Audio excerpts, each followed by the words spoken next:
এই সিরিজের প্রতিটি ঘটনা পূর্ববর্তী ঘটনার সাথে সম্পর্কিত। আপনি যদি পূর্ববর্তী ভিডিও না দেখে থাকেন, এই ভিডিও ডিসক্রিপশনে দেওয়া লিঙ্কে ক্লিক করে পূর্ববর্তী ভিডিও দেখে আসার অনুরোধ রইল। সমস্ত প্রস্তুতি সম্পূর্ণ করে ৩য় হিজরির ৭ শাওয়াল শনিবার সকালে যুদ্ধ শুরু হয়। রীতি অনুযায়ী কুরাইশদের পতাকাবাহী সেরা বীরদের অন্যতম তালহা ইবনে আবু তালহা এগিয়ে আসেন দৈত্যযুদ্ধে। মুসলিমদের বামবাহুর প্রধান জুবায়ের ইবনে আওয়াম রাদিয়াল্লাহু তাআলা আনহু দৈত্যযুদ্ধে তার চ্যালেঞ্জ গ্রহণ করে এগিয়ে যান আর সিংহের ন্যায় তাকে হত্যা করেন। একে একে আরও ১০ জন কুরাইশ দৈত্যযুদ্ধে এগিয়ে আসে আর তাদের প্রত্যেকের এইভাবেই মৃত্যু হয়। দৈত্যযুদ্ধে মুসলিমদের একতরফা জয় কুরাইশদের শিবিরে আতঙ্ক ছড়িয়ে দেয়। অন্যদিকে রাসূল সাল্লাল্লাহু আলাইহি ওয়াসাল্লাম ও তার সাহাবীরা তাকবীর ধ্বনিতে বিজয় উদযাপন করতে থাকে। অতঃপর আবু সুফিয়ান তার বাহিনীকে একযোগে আক্রমণ করার নির্দেশ দেয়। আদেশ পেয়ে ৩,০০০ মুশরিক পঙ্গপালের মতো ছুটে আসতে থাকে। অতঃপর তাদের এই আক্রমণ রুখে দেয় মুসলিম বাহিনী। প্রথমত তীরন্দাজদের নিক্ষিপ্ত তীর সম্মুখভাগের কুরাইশদের প্রাণ কেড়ে নেয়। অপ্রস্তুত কুরাইশরা ছটিকা তীর বৃষ্টিতে হতচকিত হয়ে পড়ে। তাদের এই বিস্ময়ের ঘোর কাটার আগেই আক্রমণ করে বসে মুসলিম বাহিনী, আর প্রথম আঘাতেই লাশ পড়তে থাকে কুরাইশদের। অতঃপর পালাতে শুরু করে মুশরিক বাহিনী। মুসলিমরা তাদের তাড়া করতে থাকে আর হত্যা করতে করতে তাদের তাঁবু পর্যন্ত পৌঁছে যান। এপাশে কুরাইশরা প্রাণ বাঁচাতে তাঁবু ফেলে অনেকটা পিছনে চলে যান। যুদ্ধের এ পর্যন্ত সব কিছুই ছিল মুসলিম বাহিনীদের অনুকূলে, আর তারা বিজয় উদযাপন করতে শুরু করে দেন। কুরাইশদের তাঁবুতে পৌঁছে তারা যুদ্ধের চেয়ে গনিমতের মাল সংগ্রহ করার জন্য বেশি মনোযোগী হয়ে পড়ে। কমান্ডাররা তাদের মনোযোগ আকর্ষণের চেষ্টা করেন, কিন্তু সাধারণ যোদ্ধাদেরকে যুদ্ধের মেজাজে ফিরিয়ে আনতে ব্যর্থ হন। এপাশে জাবালুর রুমাতে তীরন্দাজদের দৃষ্টি চলে যায় গনিমত সংগ্রহে, আর তারা ধরেই নেন যুদ্ধ শেষ হয়ে গেছে। কমান্ডার আবদুল্লাহ ইবনে জুবায়ের রাদিয়াল্লাহু তাআলা আনহুর ১১২নেও অধিকাংশ তীরন্দাজ সেখান থেকে নেমে আসেন আর গনিমত সংগ্রহে ব্যস্ত হয়ে পড়েন। আর কমান্ডার সহ ১০ জনের একটি ছোট্ট দল সেখানে থেকে যান। গনিমত সংগ্রহে মুসলিম তীরন্দাজদের এই যোগদান দৃষ্টি এড়ায়নি কুরাইশদের অশ্বারোহীর প্রধান খালিদ বিন ওয়ালিদের। খালিদ ছিলেন সুযোগ সন্ধানী আর অত্যন্ত তীব্র।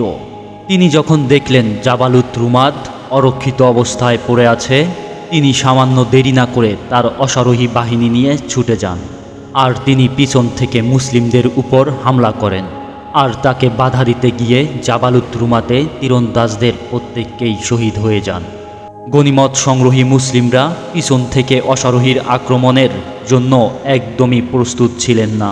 তারা অতর্কিত হামলায় দিক বেদিক জ্ঞান হারিয়ে ফেলেন আর একক কোনো কমান্ডার ছাড়া যুদ্ধ করতে থাকেন। আর এই পাশে যে কুরাইশদের দলটি পালিয়ে গিয়েছিল, তারাও এই পরিস্থিতি লক্ষ্য করে। অতঃপর তারাও রুখে দাঁড়ায় আর পাল্টা আক্রমণ রচনা করে। দুই দিক থেকে কোণঠাসা অবস্থায় পড়ে যায় মুসলিম বাহিনী। নেমে আসে মহাপরীক্ষা, নেমে যায় মহাবিপর্যয়। কেউ কেউ যুদ্ধের এই তীব্রতা সহ্য না করতে পেরে পাহাড়ে আশ্রয় নিতে শুরু করে। এদিকে রাসূল সাল্লাল্লাহু আলাইহি ওয়াসাল্লাম এখনও যুদ্ধের ময়দানে। এ সময় তার সাথে ছিল তার নিয়োগকৃত দল, যে দলের সংখ্যা ছিল মাত্র ৯ জন। আক্রমণকারী কুরাইশদের একটি দল রাসূল সাল্লাল্লাহু আলাইহি ওয়াসাল্লামকে দেখতে পায় এবং তার খুব নিকটে পৌঁছে যায়। আর ৯ জনের ছোট্ট দলটির ৭ জনই শহীদ হয়ে যান রাসূল সাল্লাল্লাহু আলাইহি ওয়াসাল্লামকে রক্ষা করতে। শুধুমাত্র সাদ বিন আবু ওয়াক্কাস তালহা ইবনে জুবাইরের অতুলনীয় বীরত্বের কারণে কাফেররা তাদেরকে কাবু করতে পারে না। কিন্তু শুধুমাত্র দুজনের জন্য সম্ভব ছিল না রাসূল সাল্লাল্লাহু আলাইহি ওয়াসাল্লামকে সম্পূর্ণ অক্ষত রাখা। বিশেষ করে যখন কাফেররা তাদের সম্পূর্ণ শক্তি নিয়োগ করে রাসূল সাল্লাল্লাহু আলাইহি ওয়াসাল্লামকে হত্যা করার জন্য। প্রথমে সাদ বিন আবু ওয়াক্কাসের ভাই উতবা ইবনে আবু ওয়াক্কাস রাসূল সাল্লাল্লাহু আলাইহি ওয়াসাল্লামকে লক্ষ্য করে সজোরে পাথর নিক্ষেপ করে।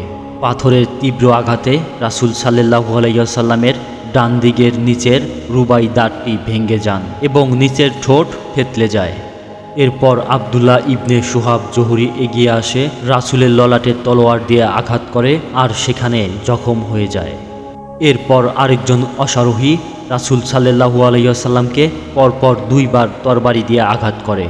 একের পর এক আঘাতে রাসূল সাল্লাল্লাহু আলাইহি ওয়াসাল্লামের পবিত্র দেহ ক্ষত বিক্ষত হয়ে যান। এক পর্যায়ে তিনি একটি গর্ততে পড়ে যায়। এরপর কুরাইশদের কেউ কেউ চিৎকার করে বলতে থাকেন, নবী মুহাম্মদ সাল্লাল্লাহু আলাইহি ওয়াসাল্লাম মারা গিয়েছেন। রাসূল সাল্লাল্লাহু আলাইহি ওয়াসাল্লামের এই মৃত্যুর সংবাদে কুরাইশরা খুশিতে আত্মহারা হয়ে ওঠে। এদিকে সাহাবীরা নিজের প্রাণের মায়া ত্যাগ করে যুদ্ধ করতে থাকে আর বলতে থাকে, যেখানে রাসূল বেঁচে নেই সেখানে আমাদের বেঁচে থেকে কি হবে। উহুদের ময়দানে সৃষ্টি হয় এক ভয়ানক পরিস্থিতি। অতঃপর শীঘ্রই সাহাবীরা আবিষ্কার করেন রাসূল পাক সাল্লাল্লাহু আলাইহি ওয়াসাল্লাম শহীদ হননি। তারা গর্তে পড়ে থাকা রাসূল সাল্লাল্লাহু আলাইহি ওয়াসাল্লামকে কাঁধে তুলে নেন আর পাহাড় বেয়ে উপরে উঠতে থাকেন। অন্য সাহাবীরাও এই সংবাদ জানতে পারেন আর দ্রুত তারাও পাহাড়ে উঠতে থাকেন।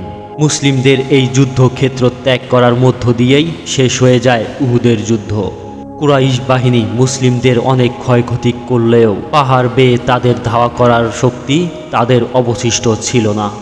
উহুদের ময়দানে রাসূল সাল্লাল্লাহু আলাইহি ওয়াসাল্লামের দত্ত মোবারক শহীদ হওয়া আরও এমন হৃদয় বিতরক ঘটনা ঘটে। কিন্তু সবথেকে করুণ ছিল রাসূল সাল্লাল্লাহু আলাইহি ওয়াসাল্লামের চাচা আমির হামজা রাদিয়াল্লাহু তাআলা আনহুর শহীদ হওয়ার ঘটনা। শহীদ হওয়ার আগে আমির হামজা রাদিয়াল্লাহু তাআলা আনহু উহুদের ময়দানে যে বীরত্বের পরিচয় দিয়েছিলেন, যা ইতিহাসে এক অনন্য নজির হয়ে রয়ে গেছে। বলা হয়ে থাকে তিনি একাই কুরাইশদের ৩০ জনকে হত্যা করেছিলেন। তিনি প্রতিপক্ষের মধ্যভাগে প্রবেশ করেন আর সিংহের ন্যায় থাবা বসাতে থাকেন। তার তরবারির মুখে কেউ টিকতে না পেরে শত্রুপক্ষের সবাই ছত্রভঙ্গ হয়ে পড়ে। কিন্তু আল্লাহর এই সিংহকে দূর থেকে কাপুরুষের মতো বর্ষা নিক্ষেপ করে হত্যা করা হয়। আর এই ঘৃণিত কাজটি করেছিলেন হাবশী কৃতদাস ওয়াসি, যার কথা আমরা শুরুতেই বিশেষভাবে মনে রাখতে বলে এসেছি। তিনি তার মিশন বাস্তবায়ন করার জন্য শুরু থেকেই হামজা রাদিয়াল্লাহু তাআলা আনহুর পিছন লেগেছিল। যুদ্ধ যখন তুঙ্গে তখন সুযোগ বুঝেই বর্ষা ছুঁড়ে মারে ওয়াসি, আর বর্ষাটি হামজা রাদিয়াল্লাহু তাআলা আনহুর নাভির নিচে বিদ্ধ হয়। সেই সময়ও হামজা রাদিয়াল্লাহু তাআলা আনহু আহত বাঘের মতো ওয়াসির দিকে এগিয়ে যান, আর কয়েক কদম এগিয়েই তিনি মাটিতে লুটিয়ে পড়েন আর শাহাদত বরণ করেন। যুদ্ধ শেষে আবু সুফিয়ানের স্ত্রী হিন্দা চাকু নিয়ে ঘুরে বেড়াচ্ছিল আর শহীদদের নাক কান কাটতেছিল, আর সেই নাক কানগুলো দিয়ে মালা বানাচ্ছিল। হামজা রাদিয়াল্লাহু তাআলা আনহুর লাশের কাছে এসে এই নারী পিশাচিনীর রূপ ধারণ করে। তিনি হামজা রাদিয়াল্লাহু তাআলা আনহুর বুক চিরে কলিজা বের করে আনে আর সেই কলিজা চিবিয়ে তার বিক্ষিপ্ত আত্মাকে শান্ত করে। এর মধ্য দিয়েই বদরের যুদ্ধে হামজা রাদিয়াল্লাহু তাআলা আনহুর হাতে তার বাবা ও ভাইয়ের মৃত্যুর বদলা নেয়। মুসলিম ও কুরাইশদের শত্রুতার ইতিহাসে এমন হৃদয় বিতারক ঘটনা আর কোনো যুদ্ধে বা কোনো ইতিহাসেই ঘটেনি। উম্মতে মুহাম্মাদির উত্থানের গল্পে আপনাকে সাথে থাকার জন্য অসংখ্য ধন্যবাদ। অন্য কোনো যুদ্ধের ইতিহাস জানতে চ্যানেলটিতে সাবস্ক্রাইব করে সাথে থাকার অনুরোধ রইল।